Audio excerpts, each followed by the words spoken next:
Hello, everyone. We will be starting in 2 minutes once we have everybody join. I will not be able, as I will be broadcasting the screen, I will not be able to see if you are texting me or typing any questions. So just text in WhatsApp, in our chat, or if we have here team leaders, team members, then ask your VPs the questions and they will forward them to me, and we will hopefully be finished in an hour. Cool? Good. So I will start translating the screen.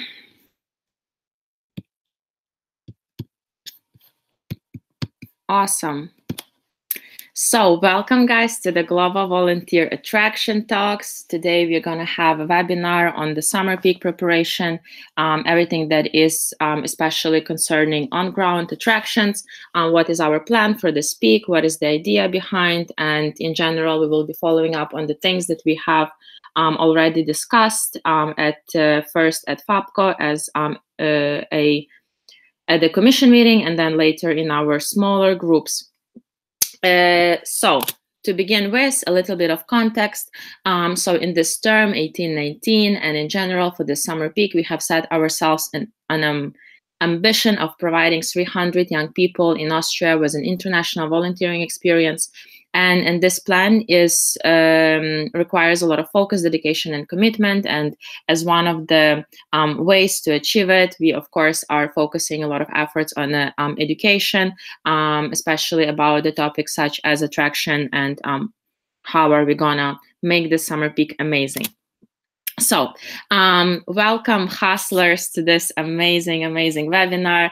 I enjoy spending my evenings with you guys. It's always super fun, especially when I'm the only one talking. So I hope you will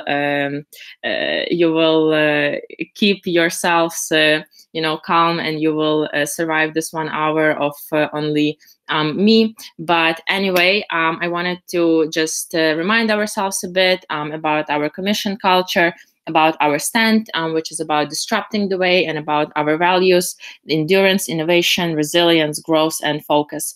And in the spirit of our stand and in the spirit of our values, something that once again I wanted to remind you guys, coming back from the commission time we had at FAPCO, that as Albert Einstein said, insanity is doing the same things over and over again and expecting different results.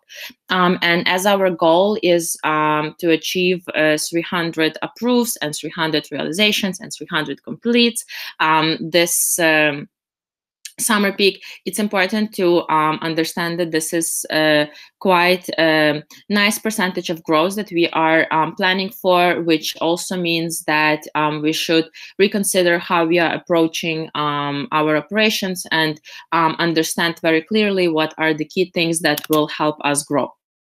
And with that, of course, came the whole concept of changing the approach, based on 3 pillars: based on international relations, based on customer obsession, and based on attraction. And as I am your MCVP responsible for attraction, this is what I'm going to talk about. So let's get to it. So looking at attraction, what we know and what is a given is that we have 3 sets of channels, right? We have offline channels, we have online channels, and we have PR channels. So for offline channels here, it's a very well known to everyone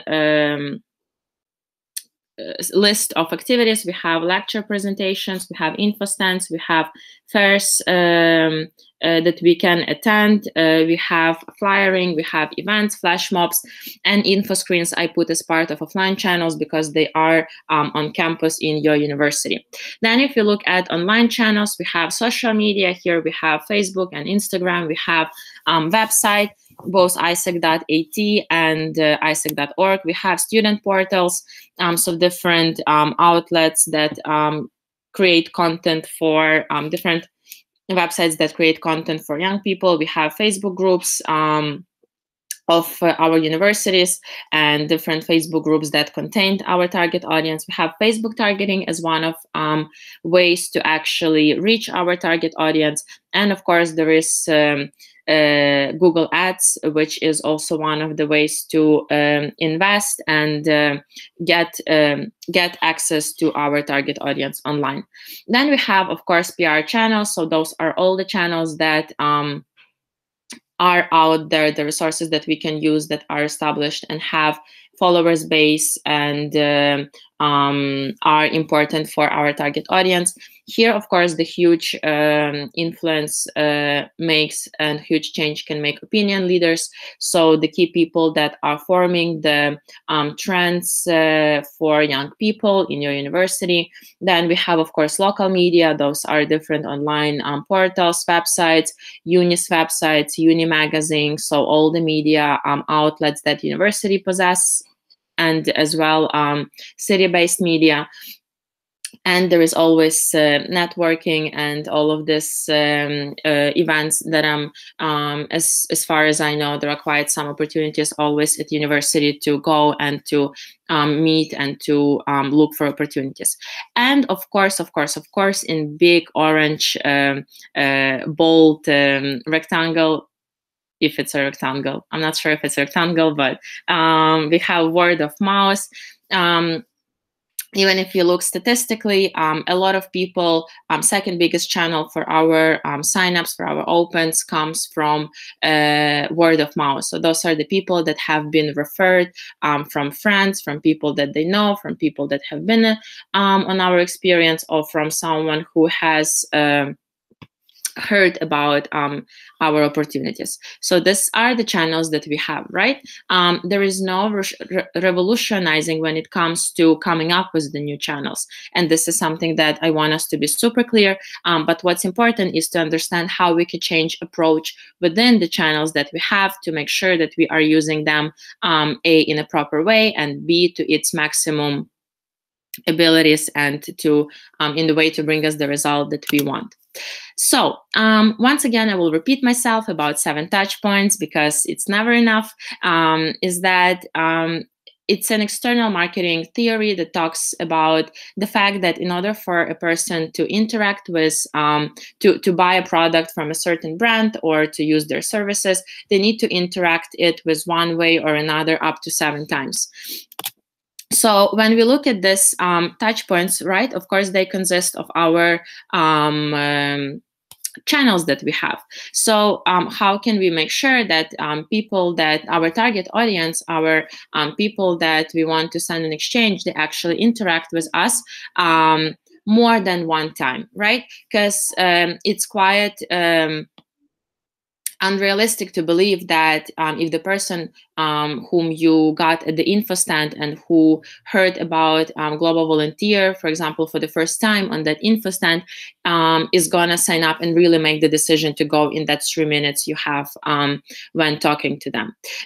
So this is the example of the flow, right? This is not the something that we should necessarily follow in the right direction, nor can we track or make it happen in this specific way, because always people can know about us from someone, or they can look up us on the internet, or come be present at the class show, lecture presentation, and after that go and ask their friends if they heard about it.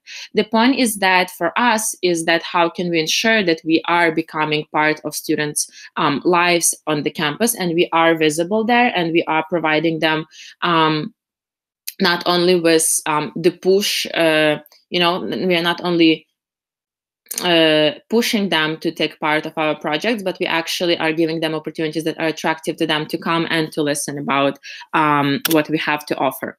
So what has been one of my learning points after the first semester in ISEC in Austria, that when we talk about 7 touch points, and when we talk about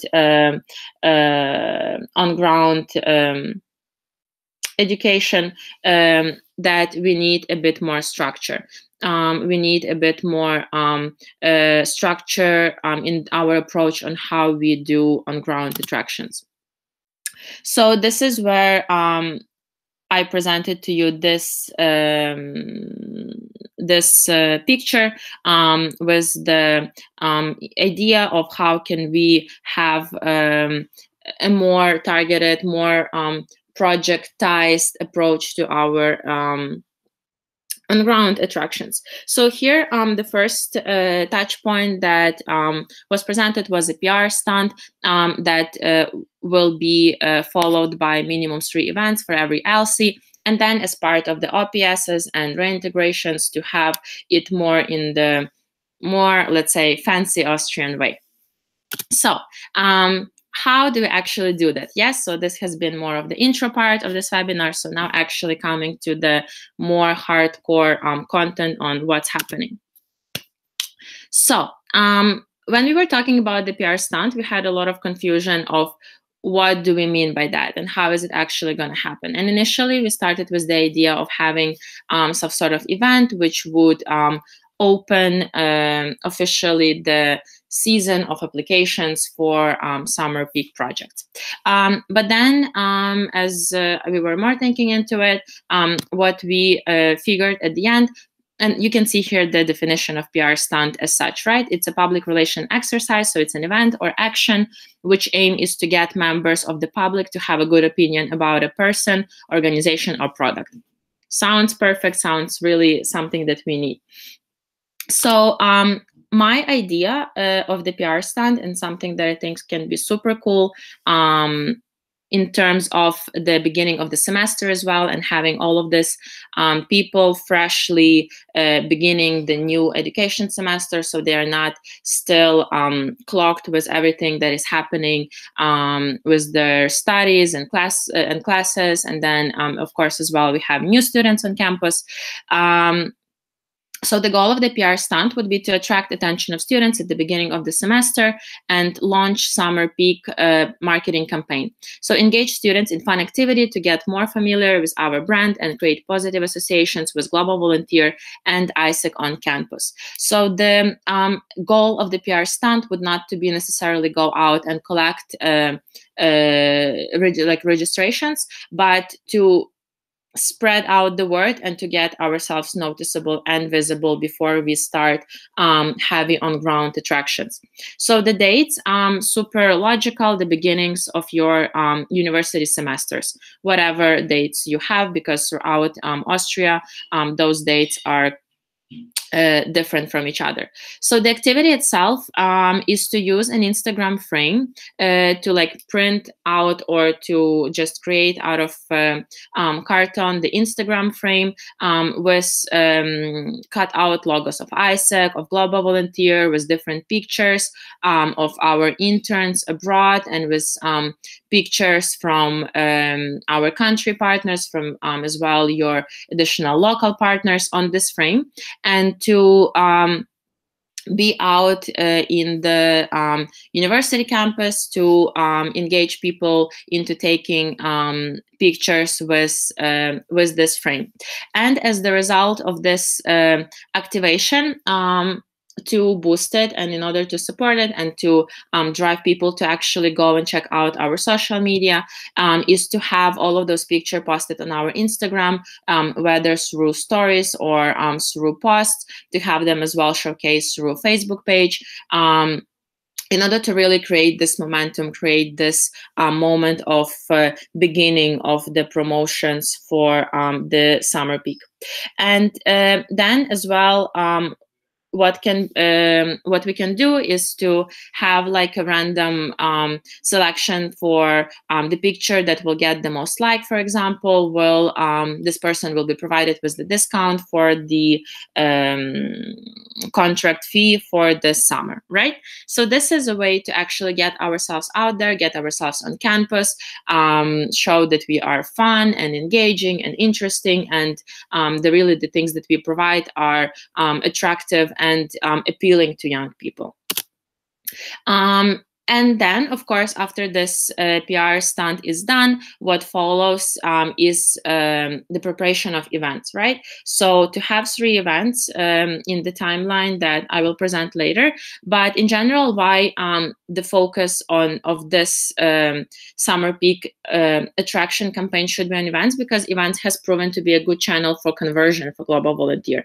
It's based purely on the data that we have on Expa, based on the people that have after opened have been moving further the customer flow. A lot of them have been converting after events, and this is why it's important to emphasize our efforts as well on other channels that we have for attraction in order to bring maximum attention to the event itself.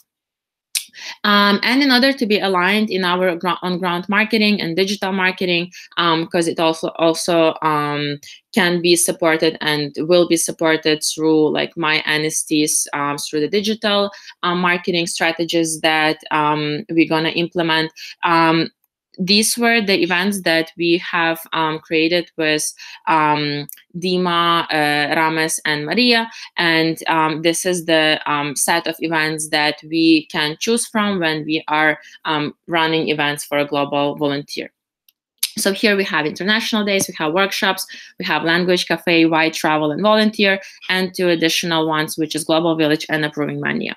So now we will go through each of them briefly to explain the concept and the idea behind. So of course you will receive this presentation afterwards, so I will not read the whole thing, but International Days is the event that we have been running at least in Vienna for the winter peak. And basically this event, it's a chance for people to come and to learn specifically about one of the country partners, right? To understand more about their culture, to understand more about their country, and at the same time learn more about the opportunities that are there for volunteering, as well to bring our country partners online or through recording videos previously to help us support sales of the projects in their country, and as well as like one ways to make such events more attracting and to encourage networking and people actually like being like more engaged with it, is one way is to consider preparing traditional food and like really creating this atmosphere of the country that is going to be showcased in that specific international day. Then when we looked at the workshops, it's an opportunity for us to provide students with learning experience about topics related to challenges the world is currently facing, leadership development, and other topics that are related to the value proposition of Global Volunteer. And this is really important. We cannot run any events that are not connected to essentially what Global Volunteer is about, as otherwise it will be not logical of proposing them Global Volunteer as one way to act on the knowledge that they are getting. And as well, through this workshops, we can attract more attention to SDGs and actually show people ways of actively engaging into contributing to SDGs, meaning going on GV into one of our country partners and acting upon the SDGs that are important to them. Then it will look at Language Cafe. This is the idea where the idea of the event is to create a friendly and open-minded environment where students and young people can practice conversation, cultural and foreign language exchanges, have fun, make friends through conversations and games, and of course get to know ISEC, and through a pitch of ISEC possibilities go on Global Volunteer. And considering ISEC in Austria diversity of members and diversity of cultures, this is something that is our strong side, right? We can play on the fact that we are a diverse organization and we have all of these different cultures and all of this different knowledge inside of us. So we might as well attract either Austrians or as well other foreign students to attract them to our opportunities through this unique trait of ISEC in Austria and like your local communities. Then one of the ideas of the event is to actually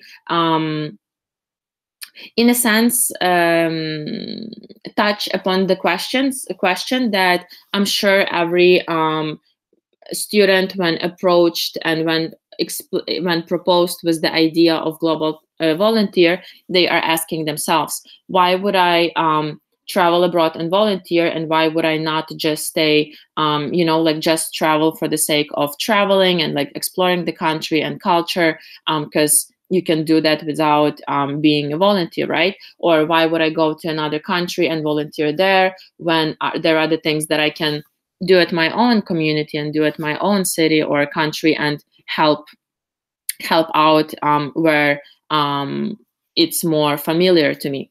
So the event is to actually, answer that question or discover the topic before them having a chance to ask that question.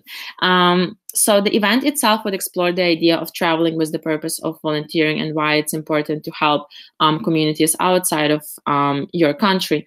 And also, like among the benefits of actually volunteering while traveling, you can explore such topics as getting volunteering and social skills, showing integrity, leadership qualifications, and high ethical values, as well as of course, as a young person, as a student, you're looking for improving your CV and getting out of the experiences that you are taking something that will be valuable for your future. So these are like different spheres from which you can approach this specific event. And then there are two additional events that first one of them is Global Village. So Global Village is a cultural festival usually run by ISEC with incoming global volunteer interns. So of course this event can be only run when you have IGV realizations, which is not the case for majority of our LCs, but still for the ones that do plan IGV, this is a good way to as well engage people through showing them directly the product itself, right? Because if people come to us on Global Volunteer Internship, why not showcase them and while they're here physically and present this such same opportunities to our students. And there are some ideas of how we can actually engage people that are coming for Global Village into Global Volunteer through different as well games that would lead people to discover what country they can visit this summer, or what projects they want to take part of, or what SDGs are the ones that they can take action upon. And second additional event is Approving Manias. So Approving Mania is in general, it's the process where you directly connect your interested in global volunteer students. So basically the people who are already opens or who are about to become opens with your local to local LC to LC partnership opportunities. These events are done mainly to boost the process time and to like have this sort of faster operations, and to bring two sides at the same time to the process in order to have a very clear and fast communication. And this event can be realized through a separate space where you can have a presentation about your LC to LC partners, about their products, about the selection process, about everything that basically goes into getting approved. And then after that have 40 minutes sit, apply for opportunities, and immediately get interviewed. But once again, this event is more relevant already for people who are looking for opportunities rather than for people that haven't yet made a decision if they want to participate in Global Volunteer. So then if you look at the timeline, considering the Easter holidays, considering still the vacation that is happening currently. So for the PR stunt, it is the beginning of March, as this is mainly when all universities are coming back to coming back to school. And then if you look at the events, we more or less have 3 months of like by parts. We have 3 months to run our attractions. So the first event will be logical to be done somewhere at the last weeks of March. Then the second event in the second part of April, after Easter, and then the third event in the beginning of May. Why the beginning of May? Because we need to finish attraction by the middle of May. Like 80% of attraction we need to finish. So this is the proposed timeline for the events. But then when we, let's say, zoom in and look, of course, event cannot be the only thing that we are doing for attraction, because then we will fail to succeed at them. So what's important is you can see this yellow blocks between those events to still have the same amount of effort and the same frequency of lecture presentations, info stands, put at use all of the available channels that we have, which are media, info screens, opinion leaders, Facebook ads, Google ads, everything that you have the resource for, but rather to direct them into bringing people to the event, right? So if you have a lecture presentation, your call to action would be to not go to isec.org and register, but rather the first call to action would be to come to the event and learn more, so that they can have a more informed decision. And once again, we can have more touch points with them in order to show them the value of the global volunteer.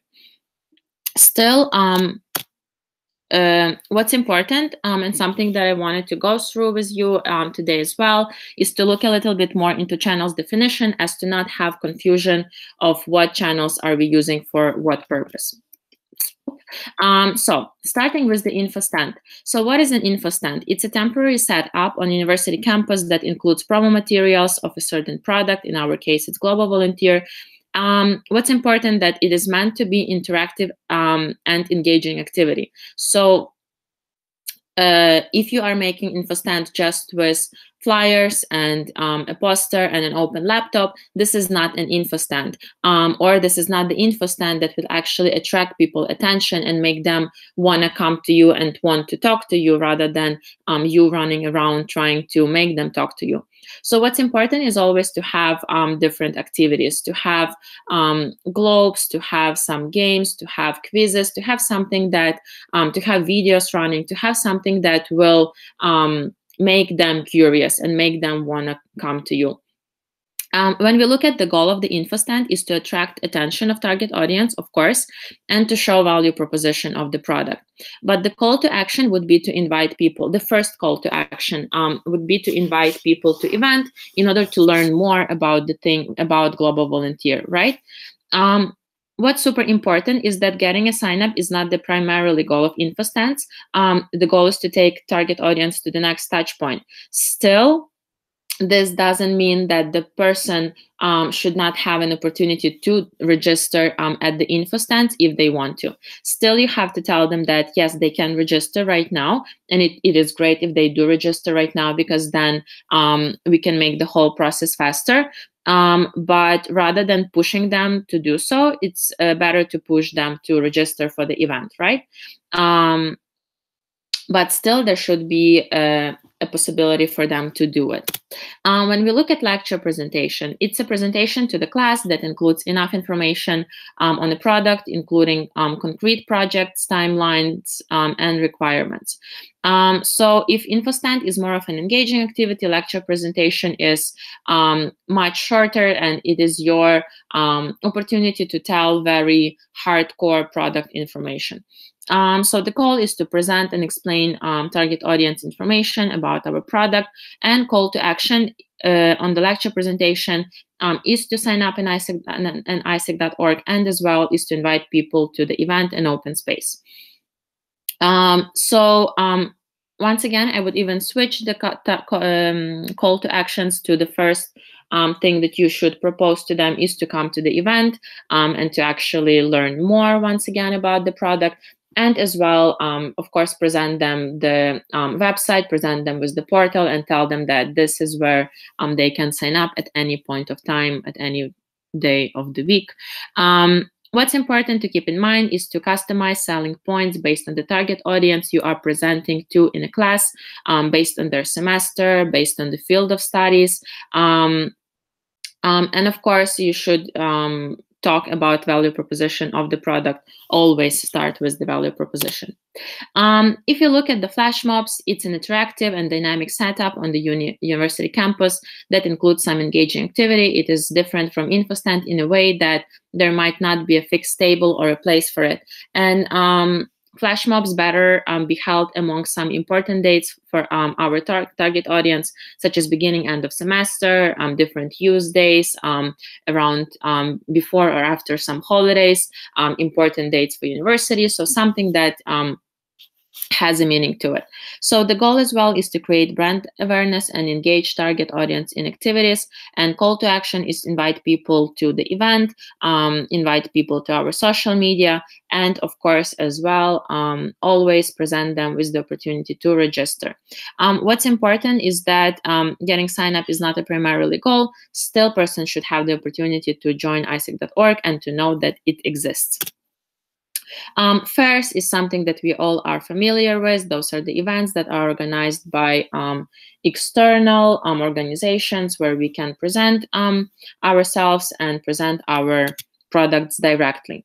Then when we look at flyering, this is a very basic activity on campus that allows us very shortly interact with our potential target audience, and as well, the goal of it is to bring product and brand awareness, and call to action is to sign up in isec.org, or if you are flyering for the event, of course, to bring people to the event. Something that we as a youth organization should think about, and something on how we can differentiate ourselves, is to think of how can we actually make flyering not a boring activity, but adding some extra engagement that would make it a game changer, and that would actually make the person look down at the piece of paper that you put at their hand once they walk past you.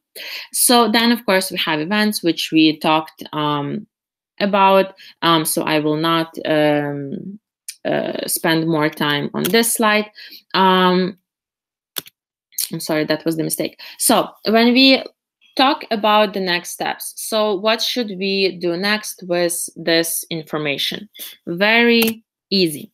So the first one is, of course, to downscale the strategy to the OGV teams. So each and every of your team members should be aware of what is the activities that you will be doing in the following months, the timeline of those activities, and already start preparing for all the events of like based on what to choose the events that you will be running, to start filling them with content, start arranging speakers, start arranging activities, as well for info stands, which I think is also super important, something that should be thought through in advance if we want to have interesting and engaging info stands to choose few activities that you want to do there, and to start preparing them logistically. Then the second important part is to actually start planning the PR stunt, to start planning our amazing flash mob. So here, the first thing that should be done is to set a date as within, I would say, the first week of your beginning of the university studies. This should be done. Then preparing the Instagram wall. This is something that I will be supporting you with, guys. Of course, to choose location, so where exactly on campus where you want to be, where you can be, which is also the question. If you need a permission for this from your university, make sure to start working on that. Of course, to educate members and to have practice on it sounds funny, but you should still all meet together and practice on how and agree on how you will talk to people, how you will engage people, what you will tell to them when asking them to take those pictures, and how in general this whole thing will be realized together as a team. And then what's important, super important, is to send all the pictures to your MCVP marketing, which is me. So so for that, efforts not to be not to have like meaning only on ground, but as well so that we can boost it online as well. Good. So I want to finish this webinar with the same quote that I started. As Albert Einstein said, insanity is doing the same thing over and over again and expecting different results. I know that all of you did your transitions. All of you know the things that have been done before. And of course, as human beings, we lean toward repeating the same things, right? Because doing something different is always a bit more scarier, and risking is always also a bit provides us with more possibilities to fail, if we can put it this way. But at the same time, if we want to grow, which I'm sure we do, and if we want to bring the entity forward, and if you want to bring your LCs forward and actually succeed and feel as an amazing LCVP at the end of your term, it's super important to understand that things in our approach should be changed, and they will be changed, and to be open to that. And with that, unfortunately, I cannot take your, or maybe I can take your questions. Wait a second.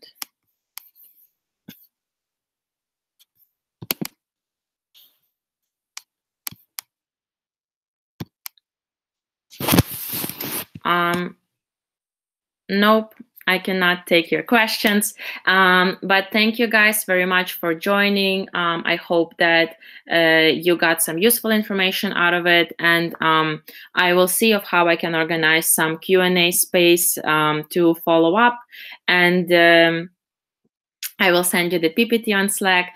Thank you so much. Have not probably even a nice evening, but good night to everyone, and talk to you soon. Goodbye.